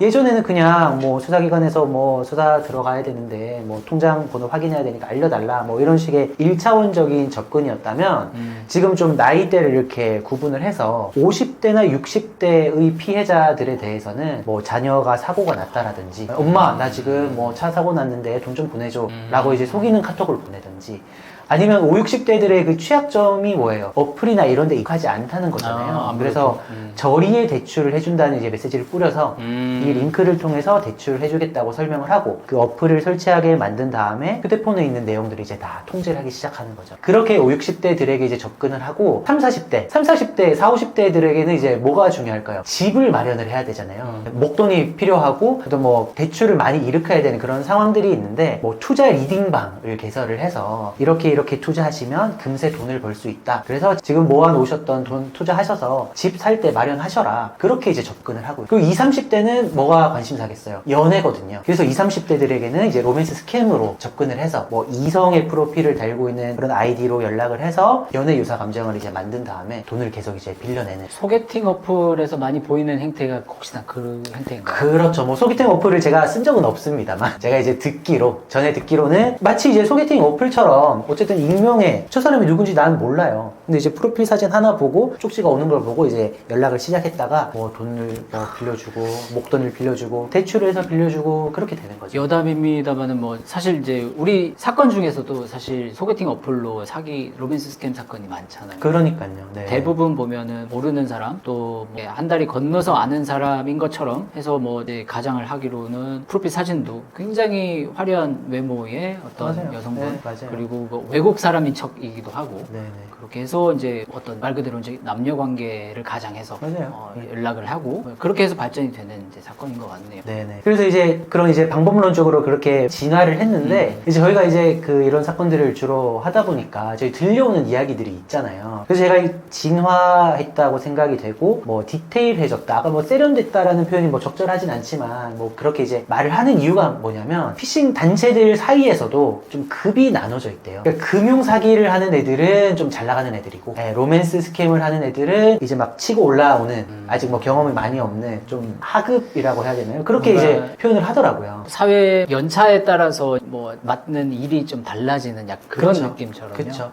제가 이제 여의도에 계신 금융인 분들을 뭐 비하하는 건 아닌데 어쨌든 여의도나 광화문에서 이제 근무를 하는 분들이 이제 매일 출근하면서 어쨌든 좋은 근무래 그리고 대한민국 어떤 중심지에서 일을 한다는 그런 이제 사명감과 어떤 그런 자부심으로 근무를 하시잖아요. 근데 마치 피싱을 하는 그런 범죄 단체에 있는 사람들도 자기 조직을 회사라고 부르고 내 회사는 금융업을 하는 사람이야 이런 생각으로 막 접근을 하면서 로맨스 스캠은 쟤들 핫바리 우리가 잘 나가는 사람 이렇게 자기들끼리도 세분화, 급간화, 뭐 서열화가 되어 있다고 하더라고요. 충격적이네요. 뭐 그러니까요. 악인이 악인을 지금 평가를 하는 그러니까요. 거네요. 그러니까요. 본인 사기 스킬이 더 높다고 자기는 그러니까요. 이제 마치 네. 사회적 지위가 높은 것 마냥. 그러니까요. 그래서 이제 방법론적으로는 이제 그렇게 진화를 했고 이제 규모적으로 진화를 했다는 초국가적 범죄 단체가 되었다는 거죠. 네, 그래서 아까 저희가 이제 그 가져왔던 판결문만 읽어봐도 이렇게 기재가 되어 있어요. 성명불상의 총책은 캄보디아, 라오스 등지에 사무실을 마련하고 뭐 이런 내용이 나오고 아까도 이제 그 경비원들은 중국인이고 그리고 그 연락책이나 모집책은 우리 한국인이고 이제 초국가적 이제 단체가 되어 버렸던 거죠. 그래서 이제 규모적으로도 엄청 커졌고 그 윗단에 있는 상선들의 존재는 저희가 알 수도 없어요. 아름아름 들려오기로는 뭐 중국 사람들이다 뭐 그런 말들은 있는데 뭐 그 누구도 이제 확인한 바는 없고 저희도 뉴스 기사로 뭐 접할 뿐인 거죠. 뭐 누가 잡혔더라, 중국인이라더라, 뭐 중국에선 사양을 했다더라 그런 이야기만 들리는데 그렇게 이제 초국가적 범죄 단체로 이렇게 점점점 진화를 하고 있는 것 같아요. 듣다 보니까 뭐 거의 뭐 일반적인 회사의 모습을 외형을 갖추고 그쵸. 있는 것으로도 볼 수가 있을 것 같고 네네. 더 충격적인 것은 뭐 캄보디아 현지 모습을 담아서 이제 취재하는 보도들을 보니까 하나의 이제 아파트 단지처럼 하나의 그 마을 자체가 전부가 범죄 단지라는 이제 얘기까지도 저희가 확인을 한 거잖아요. 맞아요. 그럼 거의 뭐 이거는 하나의 회사뿐만 아니라 산업으로도 발전한 정도 수준이라고도 볼 수가 있는 거겠네요. 아, 그럼요. 그리고 실제로 저희가 이제 조서나 이런 것들을 뭐 피의자 조사 뭐 이런 것들을 조사하는 조서를 보면 그 피의자들이 어떻게 말을 하냐면 출근을 한다 그래요. 출근. 네, 그게 일하러 간다라는 표현이 아니라 그걸 이제 자기들이 다닌 걸 회사라고 인식을 아예 해버리는 거죠. 그만큼 이게 구조적으로 잘 짜여져 있다라는 거고 실제로 이제 그런 단지 간의 어떤 이직의 개념이라고 할까요? 사실상은 인신매매죠. 그러니까 우리 단지에서 일을 하고 있는데 누가 좀 능력이 떨어지는 것 같아. 그럼 저 단지로 보내는 거예요. 저 단지에서는 뭐 누가 좀 일을 잘해. 우리가 스카웃을 하는 거죠. 그런 인신매매. 그게 걔들은 뭐 이직, 파견이라고 생각할 거예요. 근데 그런 인신매매들이 실제로 일어나고 있을 정도로 굉장히 발전되어 있고 진한 상태다. 네, 그런 상황인 거죠. 거의 뭐 어떤 불법적 인식은 거의 전무하다고 보여지고 오히려 본인들은 뭐 모르긴 몰라도 캄보디아 현지에서 일반적인 직장을 가지고 다니시는 캄보디아 현지 사람들보다는 훨씬 더 많은 고수익을 얻다 보니까 어떻게 보면 진짜 잘못된 일이지만 자부심을 가지고 그 단지에서 일을 하는 사람들도 있을 것 같다는 생각이 드네요. 아, 그러니까요. 그래서 참 너무 이제 씁쓸한 현실인 거죠. 너무 씁쓸한 현실일 거고. 근데 그런 고수익을 보장한 이면에는 보이스피싱 범죄의 잔혹성이 사실 숨어 있거든요. 하이 리스크, 하이 리턴이잖아요. 이게 어떻게 보면 고수익이 보장되어 있는 만큼 위험성, 잔혹성 그런 것들이 있다라고 생각되는데 이 부분에 대해서는 남은호 변호사님 어떻게 생각하세요? 네. 이것도 제가 아마 이제 정 변호사님 말씀해 주신 거에 아마 상당 부분은 포함돼서 같이 설명이 일부 나온 것 같아요. 보이스피싱 범죄가 이제 일반적이지 않잖아요, 이제는. 거의 그렇죠. 산업화될 정도로 진화를 했고, 밖에서 봤을 때는 이게 범죄단체인지 아니면 거대한 기업인지 호텔업을 하는 이제 그런 뭐 그룹인지 알 수 없을 정도, 진짜 그 정도로 발달을 했단 말이죠. 근데 그 충격적인 일은 그 안에서 발생하는 일들은 정말 그 불법적인 범죄단체가 할 만한 일들을 사실은 하고 있었다는 게 속속들이 지금 나오고 있는 것 같아요. 그러니까 보이스피싱이라고 일반적으로 하면 그냥 사기를 쳐서 남의 주머니에서 돈을 가져간다라는 것만 생각하기 쉬운데 그 이면에는 다른 어떤 범죄들이 더 숨어 있나 보죠? 속된 말로 엉망이에요. 아무래도 우리가 이제 아까 뭐 너무 대단한 것처럼 얘기했잖아요. 기업화가 되어 있고 산업화가 되어 있는 막 단지 뭐 이제 거의 뭐 출퇴근하고 이제 이렇게 그러니까. 얘기를 하니까 지금 들으시는 분들 중에는 혹시나 그러면 그 정도로 굉장히 세련되고 조직화되어 있고 아주 깔끔한 어떤 뭐 기업의 외관을 띠고 실제 운영도 그렇게 하나라는 생각도 하실 수가 있는데 실상을 들여다보면 그렇지가 않습니다. 엉망이라고 제가 말씀드렸던 이유가 있어요. 뭐냐면 온갖 범죄들이 다 진행이 되고 있습니다. 정말 심각하게. 먼저 조금 이제 설명을 드려보면 일단 그 범죄 단체에 가입을 해서 활동을 하고 있는 사람들의 측면에서도 아까 말씀해 주신 것처럼 그 안에서도 계급이 있어요. 총책 라인이 있을 거고 그리고 그 밑에 이제 관리자급들이라고 하죠. 관리자급들, 간부급들이 있고 그 아래에 이제 현지 콜센터 직원 또는 뭐 현금 인출책 또 여러 가지 뭐 심부름하는 직책 등등의 이제 하급 조직들이 있는 거죠. 굉장히 이 조직 체계 자체가 하나의 신분이에요. 말 그대로 뭐 지금 밖에서는 우리가 대한민국에서 신분이 없잖아요. 누구나 다 평등하고 자유를 누리는 거잖아요. 그 반대로 생각하시면 돼요. 신분이 있는 사회예요. 그러다 보니까 온갖 불법들이 그 신분 관계에 의해서 자행이 됩니다. 심지어 그 납치, 뭐 감금 이거는 우리가 신분이 다르면은 나보다 낮은 신분에 대해서는 자유를 억압을 할 수 있는 하나의 권리가 생기는 것처럼 그쵸. 그 안에서는 말 그대로 하급 조직원들 콜센터 직원들, 현금 인출책들 그냥 가둬놓고 중간 관리책들, 간부급들이 시키는 것만 해야 돼요. 근데 만약에 이거를 시키는 지시를 제대로 이행하지 못한다? 바로 폭행이 들어갑니다. 그리고 고문이 들어가요. 심지어는 고문하다가 사망하시는 분들도 발생을 합니다. 그리고 그 안에서 저항을 한다? 이건 더 심하죠. 아마 이제 그 안에서는 일벌백계 하는 이제 그런 이제 논리로 그 참상을 더 보여주는 거예요. 그쵸. 이 조직에 저항을 하고 반항을 하는 자는 이렇게 된다. 보면 본보기로 보여주는 거예요. 그만큼 이제 잔혹하고 거의 뭐 인간 이하의 취급을 받는 모습들이 비일비재 일상화된 그런 삶을 그 안에서는 일상적으로 이제 영위가 되고 있다. 그렇죠. 그래서 이게 총책단에 있는 사람들은 정말 뭐 고급 뭐 빌라에서 이렇게 호의호식하면서 나는 뭐 금융업을 하는 사람이야 뭐 이런 잘못된 그런 망상에 빠져서 살 테고, 그 아래에 있는 판결문에도 그대로 적시가 되어 있거든요. 아까 남은호 변호사님께서 말씀하셨던 그 관리책, 유인책, 모집책, 송금책, 전달책, 이렇게 아마 이렇게 계급 순인 것 같은데 계급으로 나눠져서 가장 이제 아래 계급에 있는 사람들이 뭐 허드렛 일도 하고 뭐 일을 못하게 되면 이제 그 계급으로부터 뭐 폭행도 당하고 실적 압박 당하고 이렇게 이제 이런 범죄 진상들이 일어나고 있는 거죠. 맞아요. 그래서 그 안에 제일 피해자라고 표현하기가 조심스럽습니다만 범죄의 어떤 이제 납치, 강금, 폭행, 고문 뭐 이런 이제 범죄에 한정해서 생각해 본다면 이분들도 그 하급 이제 조직원들도 피해를 당하고 있는 또 다른 범죄 피해를 당하고 있는 건데, 심각한 거는 그렇게 해서 일단은 뭐 다 써먹어요. 다 써먹다가 또 하나 설명을 드리면 좋을 게 이 하급 조직원들 있죠. 네네. 이 하급 조직원들의 일생이라고 할까요? 뭐 이제 이런 것들을 한번 이제 쭉 살펴보게 되면 처음에는 이 사람들이 말 그대로 일반 이제 한국에 있는 사람들이에요. 그런데 이제 취업을 이제 가장해서 누군가가 이제 광고를 합니다. 큰 돈을 벌 수 있고 단기간에 알바로 짭짤한 수입을 볼 수가 있다. 그리고 맞아요. 해외에서 숙식을 이제 모두 제공을 한다. 이제 이런 이제 광고들 이제 이런 것들로 사람들을 이제 유인을 해요. 이제 그거에 현혹이 된 사람들이 이제 해외로 넘어가게 되는 거죠. 이제 넘어갔을 때 벌어지는 상황이, 첫 번째는 그 사람들이 도착하자마자 그 범죄 단지 안에 들어가는 순간 이 사람들의 신분은 뭐겠습니까? 하부 조직원이에요. 그렇겠죠. 네. 아무것도 네. 할 줄 모르고 하니까. 네. 뭐 상급 조직원으로 부른 거 아니잖아요. 그쵸. 무조건 그 말단의 이제 조직원으로 일단은 이제 데리고 온 거고, 그 순간 이 사람들은 여권, 신분증 뭐 다 뺏깁니다. 휴대폰 당연히 다 뺏기고요. 그렇게 뺏고 나서 제일 처음 하는 게 뭐냐면, 이 사람들은 아직까지는 신용이 있는 사람이잖아요. 받을 수 있는 대출을 다 받습니다. 완전 뭐 소액 대출부터 해서 휴대폰 뭐 결제 뭐 금융기관 할 거 없이 받을 수 있는 모든 대출을 다 받게 한 다음에 더 이상 받을 수 없게 되면은 그때 투입을 시켜요. 이제서야 보이스피싱의 교육을 시키러 투입을 시킵니다. 투입을 시키면서도 바로 일을 시키지 않아요. 교육의 시간이 있어요.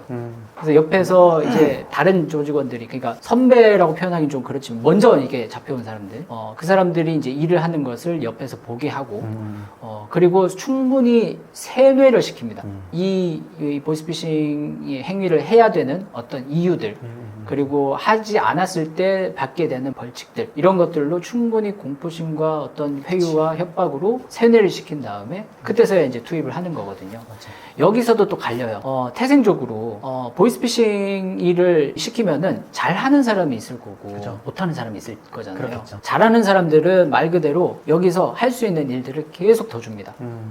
더 많은 사기에 가담하게 하고 더 많은 피해자를 양산하는데 투입을 시켜요.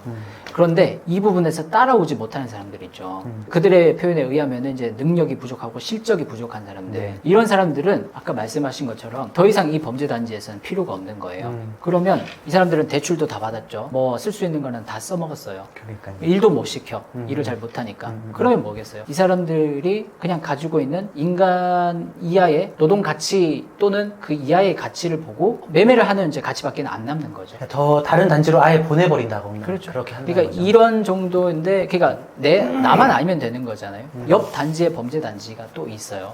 그러면 이쪽 단지에서는 또 사람이 필요하거든요. 그러니까. 한국에서 데리고 오든 아니면 옆 단지에서 데리고 오든 어쨌든 이쪽에서는 수요가 있는 거거든요. 그러니까. 그렇기 때문에 또 매매를 할 수가 있는 거예요. 너무 비참한 거죠. 여기서 버림받고 밖으로 이제 보냈더니 또 다른 범죄 단지예요. 근데 거기 가서 똑같은 일이 또 벌어지는 거겠죠. 그렇게 해서 이 사람의 어떻게 일생이라고 할까요? 이렇게 다른 범죄 단체로 갔더니 또 같은 취급을 받고, 결국에는 이 사람이 더 이상 이용 가치가 없어졌을 때는 정말 말씀드리기도 좀 끔찍한 일인데 불법적인 장기 매매의 대상자로 전락을 합니다. 그러니까 몸을 팔아라고 하는 거죠. 그렇게 해서 최종적으로 마지막에는 정말 유기, 그러니까 우리가 사체를 유기한다고 하는데 그렇게 해서 아무도 모르게 없어지게 되는, 정말 비참하고도 참혹하기 이를 데 없는 그런 인생이 벌어지고 있다. 그쵸. 근데 이게 보이스피싱이 참 이제 어려운 게 뭐냐면, 그런 어떤 뭐 감금을 당하고 다른 범죄 단체로 이렇게 뭐 매매를 당하는 사람들이 오로지 피해자이기만 한가라는 질문을 또 우리가 가질 수밖에 없을 것 같아요. 왜냐하면 어쨌든 그 사람들이 범죄 단체에 이제 가담을 했던 것은 맞고, 그죠? 그리고 물론 이제 뭐 단기간에 돈을 벌 수 있다라는 이야기를 듣고 뭐 해외로 갔다고 하지만 사실 해외에서 단기간에 고수입을 벌 수 있다? 이게 사실 저는 잘 성립하지 않는 것 같거든요. 그렇게 벌 수 있는 일이 있었으면 누구나 그렇게 다 돈을 벌었겠죠. 근데 그런 이야기를 들었다는 것은 사실 어떤 불법적인 일이라는 것을 어느 정도는 알고 있었을, 미필적 고의를 가지고 어쨌든 가담을 한 것이기 때문에, 그렇기 때문에 그 사람들이 범죄 단체임을 알고 가담을 한 상태여서 그 사람들을 온전한 이제 피해자라고 볼 수 있냐라는 관점도 분명히 있을 것 같아요. 정확하게 말씀을 해주셨어요. 이게 저희가 사실은 이제 이 부분을 가지고 법률사무소 빈센트 이름으로 보도자료도 한번 낸 적이 있어요. 10월 23일 날. 그때도 제가 정확하게 지적을 한 부분이 이거였어요. 보이스피싱 범죄 조직에서 지금 이제 한국으로 송환된 이제 뭐 일부 언론에서는 피해자라고 표현을 했었고, 그래서 많은 혼란이 있었는데 사실은 본질은 이게 보이스피싱 범죄 조직의 일원이었기 때문에 맞아요. 기본적으로는 보이스피싱 범죄에 가담한 가해자들이에요. 맞아요. 그런데 제가 이제 그 피해자의 성격이 있다라고 얘기를 한 이유는 보이스피싱의 측면에서는 가해자가 맞아요. 그쵸. 근데 그렇다 하더라도 그러한 자들이라고 하더라도 외국인에 의해서 무차별적으로 고문당하고 폭행당하고 살해당하는 일은 그거는 완전히 다른 문제예요. 그쵸. 인간의 생명권을 박탈당하는 일은 보이스피싱하고는 다른 일이잖아요. 그런 측면에서 이제 피해자일 수 있다라고 해서 그 두 부분을 명확히 구분해서 수사를 진행을 해야 된다. 이제 이런 부분을 말씀을 드렸던 것 같은데 좀 전에 말씀하셨던 그 부분이 정확한 지적이시죠. 네, 그래서 이제 저희 법률사무소 빈센트 이제 드리고 싶은 말씀은 그런 어떤 고수익이라는 달콤한 포장의 이면에 저 자신의 어떤 인권이 침해될 수 있는 그런 이제 자신의 인권이 침해될 수 있는 위험성이 도사리고 있다. 그죠? 그리고 나아가서 어쨌든 피싱이라는 행위가 어쨌든 불법적인 행위이기 때문에 반드시 처벌은 받게 되어 있다라고 저는 생각을 하거든요. 그리고 모르겠어요. 이게 총책이나 상선단에는 아직까지 수사가 제대로 이루어지고 있는 것 같지는 않지만 어쨌든 우리 대한민국 청년들이 해외에 가서 할 수 있는 것이라고는 사실 여기 판결문에 나와 있는 뭐 송금책, 세탁책, 전달책, 모집책 다들 이제 계급에서 굉장히 아래에 있는 계급 단위거든요. 그럼 언제든지 처벌을 받을 수 있고 언제든지 버림받을 수 있기 때문에 아예 가담을 하지 말라는 거죠. 고수익이라는 그런 달콤한 포장에 속아서 아예 가담을 하지 말라는 거예요. 그 이야기를 저희는 꼭 드리고 싶었잖아요. 그죠? 그렇죠. 그래서 아까 뭐 잠깐 이제 드렸던 말씀을 이어서 말씀을 좀 드리면, 뭐 보이스피싱의 이제 잔혹성을 얘기하면서 제가 이제 가해자의 측면에서 잠깐 설명을 드렸는데, 뭐 기본적으로는 이제 피해자 측면에서의 잔혹성이 더 크죠. 그죠. 맞아요. 이번에 드러난 건 이슈가 된 건 이제 가해자의 납치 감금 이제 사태에 대한 이제 그런 부분이었지만, 기본적으로는 보이스피싱은 대한민국 국민들을 상대로 해서 자행이 되는 것이다 보니까 이거는 어떻게 보면은 사람을 신체적으로 어떤 상해를 가하고 어떤 뭐 상처를 준 건 아니지만 거의 경제적 살인이라고 저는 생각이 들어요. 그렇죠. 맞아요. 뭐냐면 말 그대로 한 사람을 뭐 거의 가정을 파탄낼 수도 있는 거고요. 맞아요. 신용불량자로 이제 전락시켜 버릴 수도 있는 거고. 뭐 사람이 이 자본주의 세상에서 이제 경제적으로 그렇게 극단적인 상황까지 가면은 심지어 이걸로 극단적인 선택을 하시는 분들도 발생을 하는 거거든요. 맞아요. 거의 뭐 사람이 살아갈 수 없게끔 만드는 굉장히 잔혹한 맞아요. 어떤 이면이 있는 것이라고 생각이 들고, 또 하나의 특징은 이 보이스피싱에 이제 동원되는 수법들 중에 상당 부분은 가족이나 지인들을 명분을, 그러니까 어떤 관계를 이용하는 측면이 있어요. 그래서 그런 점에서는 이게 또 사회적 살인으로도 볼 수 있는 측면이 있는 거죠. 말 그대로 내 가족 관계를 파탄내고, 맞아요. 지인 관계를 거의 파탄내고, 심리적으로 그런 부분들을 이용을 해서 모든 인간관계를 다 끊어놓는 이제 그런 상황까지도 맞이하기 때문에 그로 인해서 파생되는 2차적인 피해도 정말 만만치가 않다. 네, 그래서 이제 피싱범들은 반드시 처벌되어야 한다고 저희도 생각을 하고, 특히 이제 남원호 변호사님께서 말씀하셨듯이 피해자들이 그 어떤 우리 안전한 사회 안전망으로부터 이제 이탈이 되는 거잖아요. 그러니까 5, 60대들은 마련했던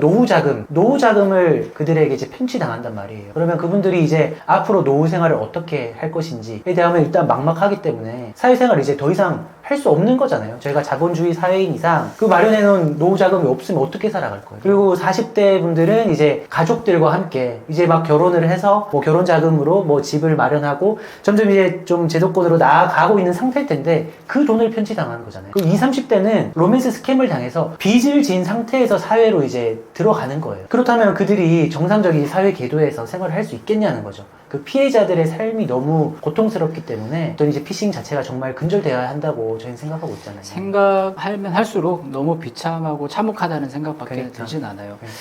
여기서 제가 질문 하나 또 드리고 싶은 게 있는데 네네. 그럼 지금 이렇게나 대한민국에 너무나 큰 상처를 주고 있는 범죄인 거잖아요. 네네. 궁금한 거는 왜 그러면 해외에서는 이게 지금 대한민국 안에서 벌어지는 일도 아니고 캄보디아라고 하는 해외에서 지금 대한민국 국민을 대상으로 해서 범죄가 발생을 하고 있는 거잖아요. 그렇죠. 그것도 어제 오늘 일이 아닌. 네. 그렇다면 왜 도대체 대한민국 국민을 대상으로 이렇게 범행을 하는 이유가 있을까요? 저도 많이 이제 고민을 해봤는데, 이게 대한민국이라는 국가가 범죄 행위를 하기에는 로우 리스크 하이 리턴인 것 같아요. 로우 리스크 하이 리턴. 네, 이게 이제 어떤 의미냐면, 피해 대상, 우리 대한민국 국민들이 어쨌든 전 세계적으로 잘 사는 편에 속하잖아요. 이제 명목 GDP가 어쨌든 13위였나 너무 최근에? 선진국이죠. 대한민국 국민들 너무 잘 살아요. 그래서 뽑아 먹을 돈이 많은데, 그 국민들의 어떤 수준에 비해서 대한민국의 어떤 국력이 정치적으로 다른 나라의 어떤 강한 메시지를 날릴 수 있을 만큼 어떤 국력이 강한가는 조금 다른 문제잖아요. 그러니까 대한민국의 군사력도 엄청 강하고, 그런데 정치적으로 저희가 뭐 미국처럼 아니면 뭐 중국처럼 유럽 대륙처럼 저희가 막 큰 소리를 낼 수 있는 상황은 아니잖아요. 그래서 캄보디아에 있는 어떤 범죄 단체 입장에서는 한국인들 피해자들이 되게 좀 매력적일 것 같아요. 이렇게 말을 하면 안 되지만, 제가 만약에 캄보디아 범죄 단체에 있으면 미국인 못 건드려요. FA에 와서 어떻게 박살을 나잖아요. 미사일 쏠 텐데. 그러잖아요. 중국 말도 안 되게 잡혀가는 사형인데. 근데 한국은 뭔가 내가 만약에 캄보디아에 있다면 한국은 캄보디아의 강한 메시지도 내지 못할 것 같고, 뭔가 국제 공조를 이끌어가는 리더의 느낌은 아직 아니잖아요. 만만하게 그러면 본다는 말이네요. 그쵸. 제가 그걸 예쁘게 표현하려고 했는데, 그죠? 만만하게 호구 잡는 거죠. 네, 호구를 잡는 거죠. 그래서, 물론 이제 대한민국이 이제 국격에 많이 올라가서 어떤 그 세계의 어떤 뭐 경제나 예로 이끌어가는 이제 리더들의 축에는 들어가고 있는 것 같으나, 아직 그 리더의 수장은 아니잖아요. 근데 뭐 경제력은 또 좋으니까 굉장히 매력적인 거죠. 아무래도 국제 정치라고 하는 이제 복잡한 세계 질서 속에 그런 범죄들을 이제 단속하고 실제로 처벌하고 이제 뿌리 뽑고 하는 데는 아직까지는 조금 미약한 우리 국제 정치의 현실이 네, 있다는 네. 점이 이제 첫 번째 말씀을 해주신 것 같고. 네, 그리고 두 번째로 또 한번 생각을 해보자면, 그 사람들을 좀 잘 믿는다고 해야 될까요? 이게 어쨌든 그 온종주의라는 게 아직 남아있잖아요. 그래서 나랑 이제 라포가 한번 형성되기 시작하면 그 사람에 대한 믿음이 좀 더 우선하는 것 같아요, 아직까지는. 그래서 사실 이게 돈을 뭐 빌리거나, 어쨌든 제가 만약에 보이스피싱의 피해자라면 저는 누군가에게 뭐 돈을 빌려주거나 투자를 해주거나 이런 사람일 텐데, 어쨌든 그것도 하나의 거래 관계잖아요. 거래 관계라면 이성적으로 따져서 나에게 유리한 건지, 실제적으로 그 이익이 발현될 가능성이 있는지, 이런 것들을 이제 계산기를 두들겨야 되는데, 저 사람과 한번 라포가 형성되면 난 저 사람을 이제 믿는 거죠. 네, 그래서 이제 지난번에 저희가 사기범들의 공통점을 이야기를 할 때, 처음에는 이익을 실현시켜 준다라고 저희가 했잖아요. 라포를 형성하는 거예요. 제가 남은호 변호사님한테 100만 원 빌려달라고 해서 110만 원으로 돌려줘요. 그 다음에 200만 원 빌려서 220으로 돌려줘요. 라포가 쌓이거든.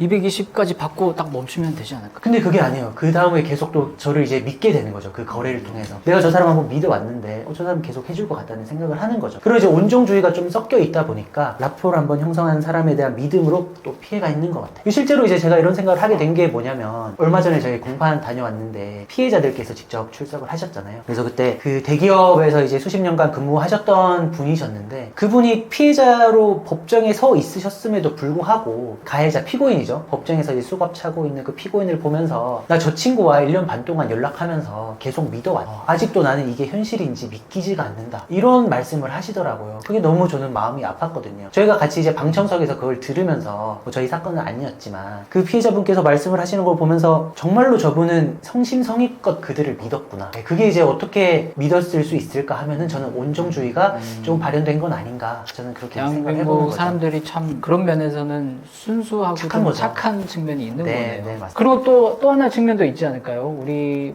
대한민국 하면은 지금 전 세계적으로 사실 굉장히 IP 강국이기도 하고 또 IP 이전에 IT 강국이라고 해서 한국에서는 사실 굉장히 이 인터넷 보급률이라든지 모든 사람들이 사실 그렇죠. 이런 접근성이 너무나 전 세계적인 평균보다는 높아 있는 게 이제 현실이잖아요. 그런 점들도 사실 조금 영향을 미쳤다고 볼 수 있는 측면이 있을까요? 아, 그럼요. 너무 잘 말씀을 해주셨는데, 어떤 금융기술 발달의 역설이라고 해야 될까요? 제가 지금 방금 만들어낸 이야기인데, 금융기술이 너무 이제 발전이 되어 있다 보니까, 저희의 모든 정보들이 지금 각 데이터 센터들이 다 지금 저장이 되어 있을 거 아니에요. 그래서 누가 침투해서 그거 툭 건드리면, 내가 몇 살인지, 내가 어디서 일을 하는지, 나의 급여는 얼마인지, 그런 것들이 딱 이제 조회가 되겠죠. 그렇다면 아까 말씀드렸던 그 피싱 단체의 진화, 나이대별 공략을 할 수 있는 거죠. 아, 이 사람이 몇 살일까? 이 사람의 관심사는 뭐지? 그럼 이렇게 접근해볼까? 되는 거죠. 그래서 그런 정보들이 저희가 많이 이제 노출되어 있고, 최근에 또 개인정보 유출 사고도 있었잖아요. 그래서 그런 것들이 계속 유출 사고가 일어나면서 저희의 정보들이 알게 모르게 편의성이라는 미명하에 저희는 잊고 있었지만 널리 누군가에게 이제 악용되고 오용되고 있는 거겠죠. 이게 굉장히 역설적이네요. 이게 IT 강국이고 인터넷 보급률과 접근성이 너무나 좋은 나라이기 때문에 오히려 역설적으로 개인정보 유출이 심하고 그 정보들을 이용해서 불법적인 취득이 일어나고 사기 범행이 이용된다. 네, 그렇죠. 이런 부분인 것 같고요. 네. 또 한편으로는 최근에 또 이런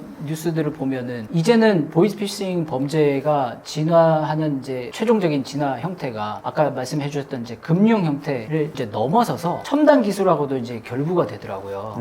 우리 AI라고 해가지고 이제 너무나 이제는 익숙해진 기술이지만 딥페이크라고 이제 들어보셨죠. 딥페이크, 딥보이스 실제 존재하지 않는데 이런 AI 기술을 활용한 보이스피싱 범죄 조직도 등장을 했다는 게 뉴스 보도를 또 접한 적이 있는데 그 정도로 기술 발전 정도가 높은 대한민국이기 때문에 역설적으로 그런 보이스피싱의 범죄의 대상이 된다. 네. 이런 측면이 좀 있는 것 같아요. 맞아요. 그래서 그런 이제 기술이 발달하면 백신이 발달하면 바이러스가 발전하고 바이러스가 발전하면 다시 백신이 발전하고 이렇게 가야 되는데 모르겠어요. 바이러스만 발전하는 것 같고 우리의 금융 보호 기술이 그만큼 발전하고 따라가냐? 저는 잘 모르겠어요. 그냥 비밀번호 아무만 넣으라 그래요. 그냥 특수기호를 넣으세요. 이게 전부인 것 같고 철저하게 보호되냐? 이거는 다른 주제니까 여기까지. 좀 무섭네요. 이제는 기술이 그만 발전했으면 좋겠습니다. 그러니까요. 좀 막아주세요. 캄보디아 사태로 보이스피싱 범죄 조직에 대한 이야기를 많이 전 변호사님하고 나눠봤어요. 그동안 저희가 이제 보이스피싱과 관련해서 하고 싶었던 이야기들도 이번에 좀 전달을 할 수가 있어서 나름 유익한 시간이었다고 생각이 들고요. 자, 그래서 사실은 이제 저희가 이 채널에서 여러분들과 함께 이런 얘기를 나누는 것도 유익하지만 더 유익한 채널이 있어서 하나 소개를 드리고자 합니다. 다름이 아니고 저희 법률사무소 빈센트에서 사건 한 잔이라고 하는 유튜브 채널을 운영을 하게 됐습니다. 그 법률사무소 빈센트에서 그동안 진행했던 이제 여러 가지 언론화된 사건들이 있었죠. 대표적으로는 부산 돌려차기 사건, 동탄 화장실 성범죄 누명 사건, 일본도 살인 사건, 중랑구에서 일어났던 흡연장 살인 사건, 그리고 사천에서 일어났던 사건이죠. 크리스마스의 여고생 살인 사건, 그리고 최근에는 해병대 비비탄 난사 사건까지 여러 가지 이제 많은 관심을 주신 이제 사건들이 있었는데 사실 우리가 사석에서 이런 이제 사건 얘기를 할 때가 있었고 또 이렇게 얘기를 하다 보면 사실 우리만 알고 있기에는 굉장히 아까운 그런 이야기들이 많았었잖아요. 그러다 보니까 우리끼리 얘기했지만 이럴 거면 유튜브 하나 개설합시다 라고 했던 농담이 현실이 됐습니다. 그래서 앞으로는 그 유튜브 채널에서 저희가 그동안 다뤄왔던 사건의 비하인드 스토리 그리고 누군가의 그 억울함을 지나온 드러나지 않았던 목소리 그로 인해 또 말씀드리고 싶었던 메시지 이런 부분들을 담아서 사건 한 잔에 차곡차곡 영상으로 찾아뵈려고 하니까요. 우리 떠먹여준 TV 구독자 여러분들 열심히 떠먹여준 TV 시청을 해주시고 시간이 되시면 저희 채널에도 놀러 오셔서 사건 이야기도 한번 들어보시고 가시면 좋을 것 같습니다. 구독과 좋아요도 부탁드려야 되지 않나요? 그래서 구독과 좋아요도 부탁을 드리도록 하겠습니다. 구독과 좋아요! 부탁드립니다.